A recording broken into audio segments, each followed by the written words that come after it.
4번 A기업의 총 비용 함수는 생산량 Q의 함수로 주어져 있습니다. 다음 설명 중 옳지 않은 것은 주어진 총 비용 함수를 우리는 총 가변 비용과 총 고정 비용으로 나눌 수 있습니다. 총 가변 비용은 생산량에 따라서 변하는 비용을 의미하고요. 총 고정 비용은 생산량 변화와 관계없이 발생하는 비용이 되겠습니다. 그래서 이 식을 보시면 여기서 Q와 관계 있는 부분이 바로 총 가변 비용의 부분이고요. 그리고 총 고정 비용은 4,500이 되겠습니다. 그러면 자연스럽게 보기 2번 총 고정 비용은 4,500이라는 맞는 보기가 되고요. 그 다음 평균 비용을 구해보면 평균 비용은 총 비용을 생산량 Q로 나눈 것이죠. 그렇게 되면 이와 같이 모습이 되고요.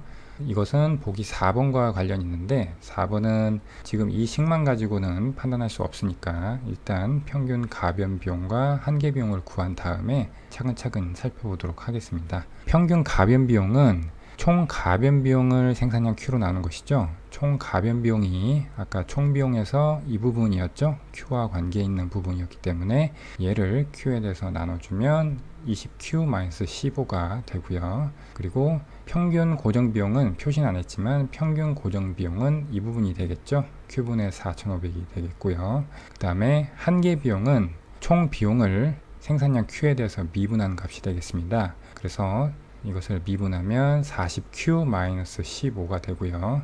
얘는 총 가변 비용을 미분해도 나오는 값이 되겠습니다. 즉 생산량 한 단위를 늘릴 때 증가하는 비용을 의미하는 한계 비용은 생산량과 관계없는 총 고정 비용과는 관련이 없다는 것을 우리는 알 수 있습니다. 그러면 보기 3번을 보면 한계 비용은 우상향한다. 한계 비용 식을 보시면 Q에 관한 단조 증가 함수죠. 그래서 3번도 맞는 보기가 되겠고요. 다음 1번과 4번을 판단해 보면 1번은 평균 가변 비용을 최소화하는 생산량이 얼마인지 묻고 있는데 평균 가변 비용을 생산량 Q에 대해서 미분을 하면 이 아래 보시면 DQ분의 DAVC는 20이 나오는데 이게 0보다 큰 값이죠.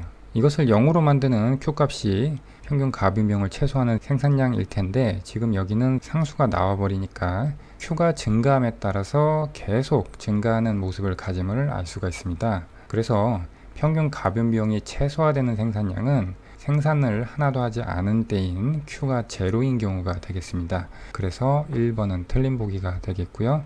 그 다음 4번 평균 비용을 최소화하는 생산량을 묻고 있죠. 평균 비용 AC를 생산량 Q에 대해서 미분을 해서 0으로 놓으면 Q값은 15가 나와서 4번은 맞는 보기가 되겠습니다.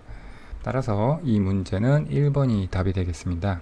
5번 이윤을 극대화하는 갑은 동네에서 사진관을 독점적으로 운영하고 있다. 사진을 찍으려는 수요자 8명, A부터 H의 유보 가격은 다음과 같으며 사진의 제작 비용은 한 명당 12로 일정하다. 다음 중 옳지 않은 것은 단 갑은 단일 가격을 책정한다. 먼저 사진 서비스에 대한 시장을 보면 사진관은 갑이 혼자 운영하고 있죠. 그래서 사진 서비스의 공급자는 한 명인 독점 시장이고요. 소비자는 총 8명이 있습니다. 그리고 보기에서 보면 갑의 이윤 극대화에 대한 내용이 있고요. 그리고 사회적으로 최적인 수준이 어디냐라는 것을 묻고 있습니다. 따라서 우리는 독점 시장인 경우에 시장 균형을 구하고 그 다음 사회적으로 최적인 수준의 시장 균형을 구해보도록 하겠습니다.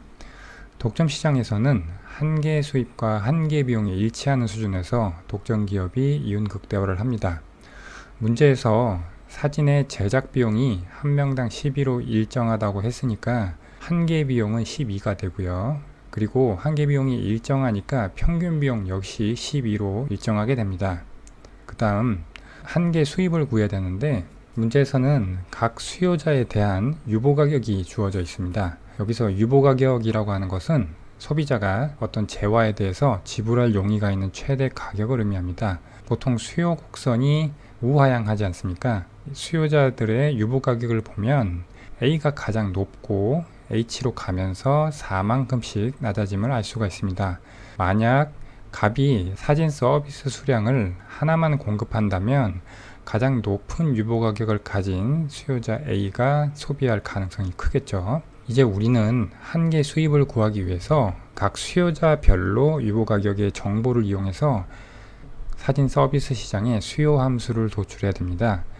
여기서는 수요 곡선이 이산형, 즉 점으로 표시되는 형태의 자료지만 우리는 식으로 나타내기 위해서 연속형이라고 가정을 하고 도출을 해보면 지금 유보 가격이 수요자 A에서 H로 갈수록 4만큼씩 떨어진다는 것을 알 수가 있고, 그러면 수요자 A가 가장 먼저 소비하는 사람이 될 것이고 그 다음 B, C 순서대로 갈 것입니다. 그래서 우리가 수요 곡선을 그릴 때 수요자 A가 나타나는 점을 사진 서비스가 한 단위 공급될 때 수요 곡선의 높이라고 볼 수가 있고, B 같은 경우에는 사진 서비스 두 번째 단위에 대해서 수요 곡선의 높이가 되겠습니다.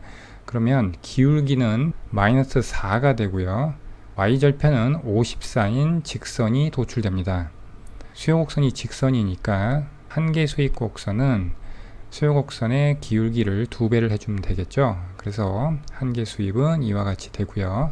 그러면 한계 수입도 구했고 한계 비용도 아니까 한계 수입과 한계 비용이 같다는 독점 시장의 이윤극대화 조건을 통해서 정리를 하면 사진 서비스의 균형 생산량 Q는 5.25가 나오는데, 이 시장은 연속형 수요 곡선이 아니라 이산형 수요 곡선이기 때문에 5.25보다 크지 않은 수 중에 가장 큰 수가 5죠. 그래서 시장 균형 생산량은 5가 되고요.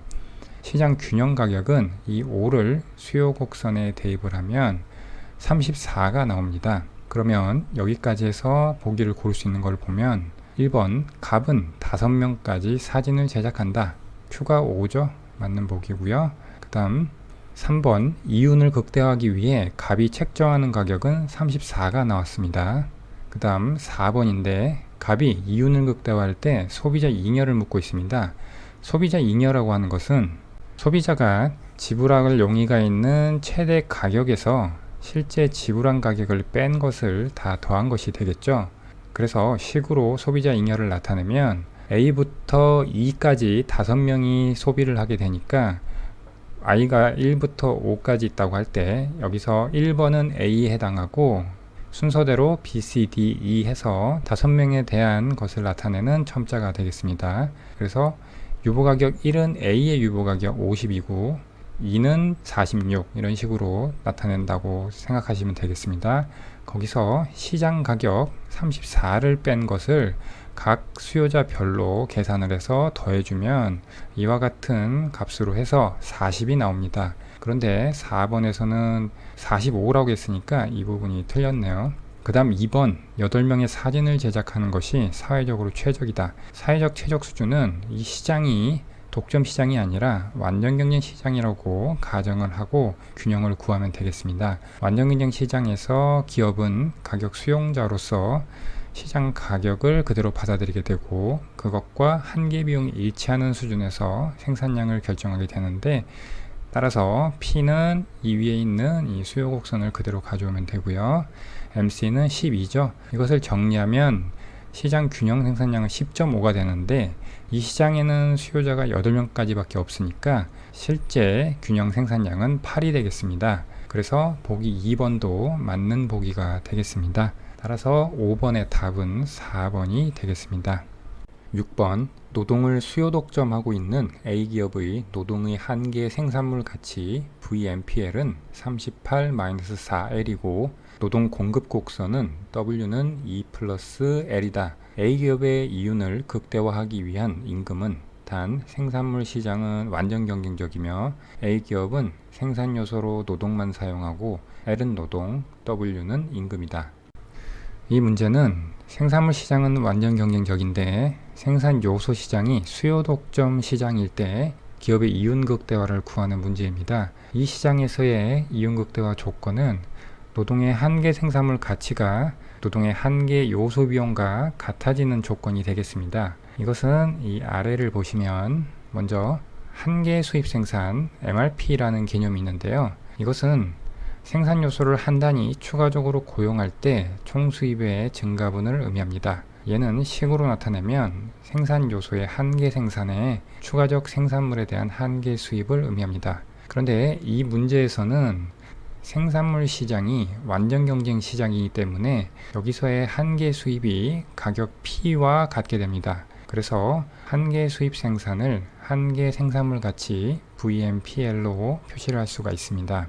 두 번째, 한계 요소 비용 MFC 있는데 얘는 생산 요소를 한 단위 추가적으로 고용할 때 총 비용의 증가분을 의미합니다.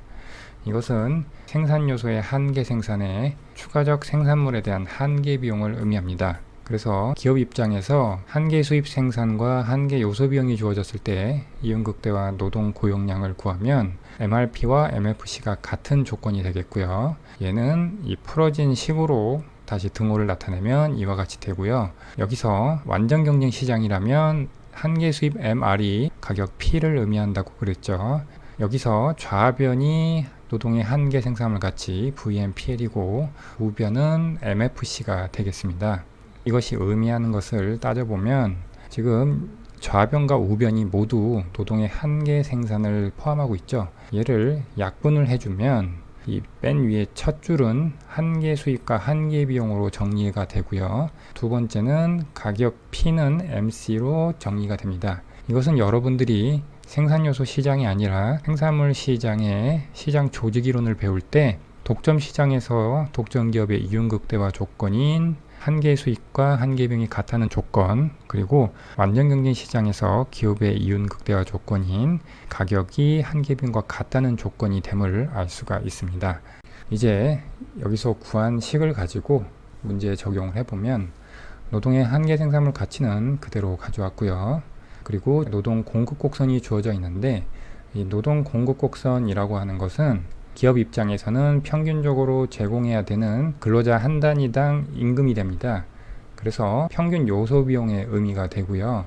그렇다면 한계 요소 비용은 이 평균 요소 비용을 총 요소 비용으로 변환을 해서 이것은 평균 요소 비용이 총 요소 비용을 노동량 L로 나눈 것이니까 역으로 평균 요소 비용에 노동량 L을 곱해주면 이게 총 요소 비용이 되죠. 그러면 이와 같이 되고 이것을 노동 L로 미분해주면 바로 그게 한계 요소 비용이 됩니다. 그리고 여러분들이 생산물 시장에서 배웠지만 수요 곡선이 우하향하는 직선일 때 한계 수익 곡선은 그 수요 곡선의 기울기의 2배였죠. 여기서도 마찬가지로 평균 요소 비용 곡선이 직선이기 때문에 한계 요소 비용 곡선은 여기에 기울기의 2배가 됨을 알 수가 있습니다. 자, 이렇게 구한 MFC를 VMPL과 같다는 조건식을 세워서 정리를 해주면 균형 노동량은 L이 되고요. 시장의 균형 임금은 이 L을 노동 공급 곡선에 대입을 하면 균형 임금은 8이 나옵니다. 그리고 이 아래 그래프로 표시를 했는데 AFC가 그려져 있고 거기에 기울기 2배인 MFC가 그려져 있고 우하향하는 한계 생산물 가치 곡선이 그려져 있습니다. 이윤극대화 조건은 MFC와 VMPL이 만나는 점에 생산량이 되고요. 시장의 균형 임금은 이 선상에서 AFC 평균 요소 비용 곡선을 의미하는 노동 공급 곡선의 높이인 8이 되겠죠. 그래서 이 문제의 답은 3번이 되겠습니다.